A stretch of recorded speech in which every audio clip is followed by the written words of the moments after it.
നിങ്ങളുടെ favourite shows ഇനി ഒരിക്കലും മിസ്സാവില്ല. ഇപ്പോൾ C5 കാണും നിങ്ങളുടെ ഫേവറേറ്റ് ഷോസ് തികച്ചും സൗജന്യമായി. അവക്ക് എന്തെങ്കിലും പറ്റിയാ നമ്മളെ കുറ്റപ്പെടുത്തും. അവക്ക് അവിടെ ഒരു കുഴപ്പം ഉണ്ടാവില്ല. സേതു പറഞ്ഞുകൊണ്ടാ അന്ന് അവളെ ഇവിടെ നിർത്തിയിട്ട് പോയത്. പിന്നെ അവള് വരുന്നെന്ന് പറഞ്ഞുകൊണ്ടാ ഞങ്ങൾ കൊണ്ടുപോകാന്ന് കരുതിയത്. അമ്മയും മീരയൊക്കെ ഉണ്ടല്ലോ, ആദ്യയുടെ കാര്യങ്ങളൊക്കെ ഇവര് നോക്കിക്കോളും.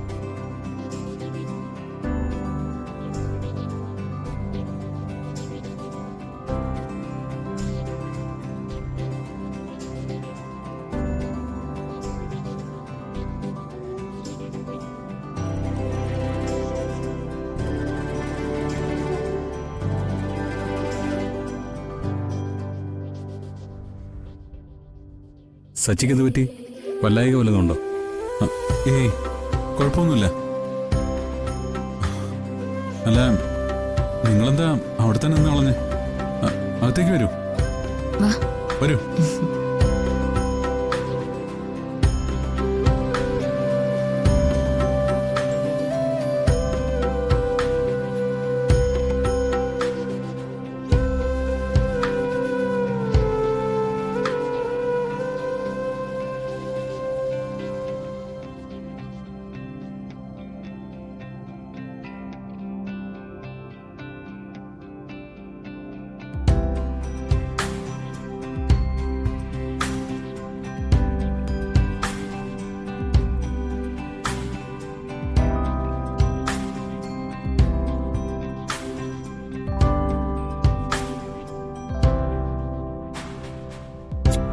താനിപ്പോ ഇങ്ങനെയൊക്കെ പറഞ്ഞ എന്ത് യാതിര?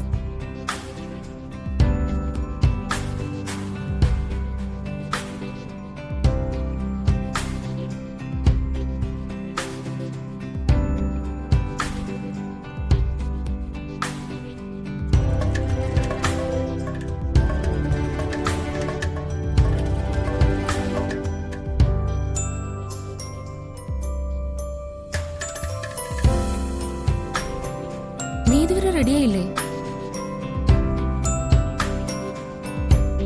എഴുതി ഇവളിപ്പോ പറയുന്നു വൃന്ദാവനത്തിലേക്ക് പോകുന്നില്ലെന്ന്. പോകുന്നില്ലെന്നോ? പിന്നെ പോവാതെ? ദേ, അച്ഛനും അമ്മയും അനുപേട്ടനും എല്ലാവരും താഴെ നിപ്പുണ്ട് നിന്നെ കൂട്ടിക്കൊണ്ടുപോകാൻ വേണ്ടി. നിന്നോട് ഞാൻ പറഞ്ഞതാ പോവണ്ട, ഇവിടെ നിൽക്കാൻ. അപ്പം നിനക്ക് നിർബന്ധം. നീ വാശി പിടിച്ചതുകൊണ്ടാ ഇവിടെ എല്ലാരും സമ്മതിച്ചതും. എന്നിട്ടിപ്പം നീ പോകുന്നില്ല എന്ന് പറഞ്ഞ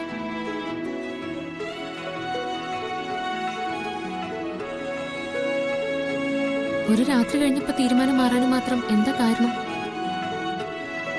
നീ എന്താ പോകുന്നില്ല തീരുമാനിച്ചേ?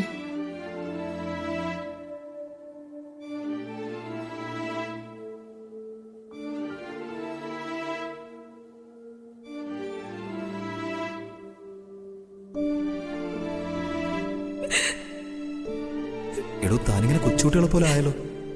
താൻ പേടിക്കണം, ഞാനായിട്ട് തന്നെ എല്ലാം ശരിയാക്കാം. നാളെ ആതിര അവളുടെ വീട്ടിലേക്ക് കൊണ്ടുപോകും. അതിന്റെ തിരക്കൊക്കെ കഴിയട്ടെ. അതുവരെ തന്നെ എനിക്ക് സാവകാശം താ. അത് കഴിഞ്ഞാൽ എത്രയും വേഗം നമുക്കൊരു തീരുമാനം ഉണ്ടാക്കാം. ഞാനല്ലേ പറയുന്നേ.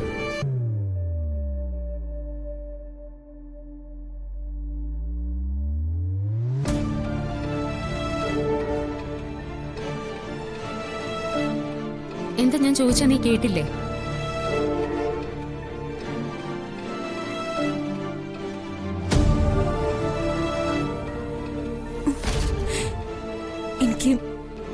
എനിക്കിപ്പോ ഇവിടുന്ന് പോവാൻ തോന്നുന്നില്ല. തോന്നുന്നില്ലെന്നോ? നിന്റെ തോന്നലിനനുസരിച്ചാണോ ബാക്കിയുള്ളവർ ഓരോന്നും ചെയ്യേണ്ടത്? നീ ഇവിടെ നിൽക്കുന്നത് തന്നെയാ ഞങ്ങൾക്കൊക്കെ ഇഷ്ടവും താല്പര്യവും. പക്ഷെ ഇത്രയൊക്കെ ആയ സ്ഥിതിക്ക് ഇനി നീ വരുന്നില്ലെന്ന് എങ്ങനെയാ അച്ഛനോടൊക്കെ പറയുന്നേ? അതുകൊണ്ട് വേഗം റെഡിയായിട്ട് താഴേക്ക് വാ. അവിടെ എല്ലാരും നിന്നെ കാത്തിരിക്കാം. ചേച്ചി, ഇനി നീ ഒന്നും പറയണ്ട. സന്ദീപേ, നീ വാ. ആതിര വന്നോളൂ.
ഡൗൺലോഡ് ചെയ്യൂ C5 ആപ്പ്. കാണൂ എല്ലാ എപ്പിസോഡുകളും സൗജന്യമായി.